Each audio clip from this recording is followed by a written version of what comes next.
નમસ્તે. તો આજે મારે કોઈને પાર્ટી આપવાની તો નથી, પરંતુ તે લોકો મને ગુડ બાય અને ફેરવેલ પાર્ટી આપી રહ્યા છે.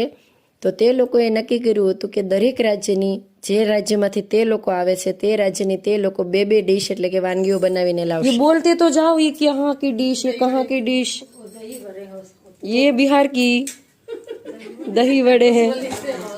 आज तो कोई ढोकला भी लेके आया है. कौन लाया? और ये जम्मू की डिश है। वाह, ये जम्मू की, ये तमिलनाडु, और ये सांभर, अप्पे भी तमिलनाडु। ये मैंने बनाया हमारा उत्तर प्रदेश, ये हलवा मध्य प्रदेश, ये दाल के बड़े हरियाणा के, और ये महाराष्ट्र के लड्डू. तो मैं इतनी स्पेशल हूँ, हमारे लिए इतना सारा बना है. ત્યારબાદ અમે બધાએ સાથે મળી અને બધી જ વાનગીઓ, આખા દેશની અલગ અલગ વાનગીઓ હતી તે બધી મળી અને જમ્યા અને ખૂબ એન્જોય કર્યું.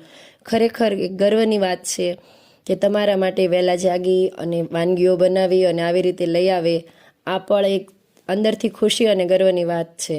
ત્યારબાદ હું મારા ગેસ્ટ રૂમ એટલે કે ક્વાર્ટર ઉપર આવી. ત્યાં મજૂરો પાણીની બોટલ આપી ગયા હતા કે પાણી ભરી દો, પણ આ વખતે તેમણે ચાનું પૂછ્યું ન હતું. તો મેં તેમને સામેથી જ પૂછી લીધું કે ચા પીશો? તો તેમણે હા પાડી હતી. હું હંમેશા જ્યારે આર્મી ક્વાર્ટરમાં રહેતી ત્યારે નીચે મજૂરો આવતા અને હંમેશા પાણીની બોટલ આપી જતા ભરવા માટે, અને સાથે તેઓ ચાનું હંમેશા કહીને જતા, કારણ કે અહીં ઉત્તર ભારતમાં ઠંડી જોરદારની પડે છે અને મજૂરો વહેલાના આવી ગયા હોય અને પછી તેઓ લોકો જમવા બેસે ત્યારે પાક્કું તે લોકોને તો ચા જોઈએ જ. તો તે લોકોને ખ્યાલ હતો કે આ ક્વાર્ટર ઉપરથી આપણને જરૂર ચા મળી જશે. તો એક દાદા હતા, તે તો હંમેશા હકથી કહેતા કે બેટા ચાય બના દેના, બેટાજી આજ કી ચાય રેડી હે ક્યાં? તો હું તેમને હંમેશા ચા આપતી જ. આમ પણ આપણા ગુજરાતીઓ ખવડાવીને ખાવાવાળા છે, જમાડીને જમવાવાળા છે.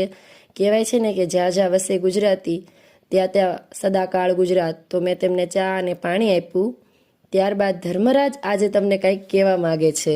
લાઈક, સબસ્ક્રાઈબ ને ફોલો કરજો આ વ્લોગને. મારા મમ્મીનો વ્લોગ છે, લાઈક સબસ્ક્રાઈબ કરજો, તે મારા મમ્મીનો વ્લોગ છે.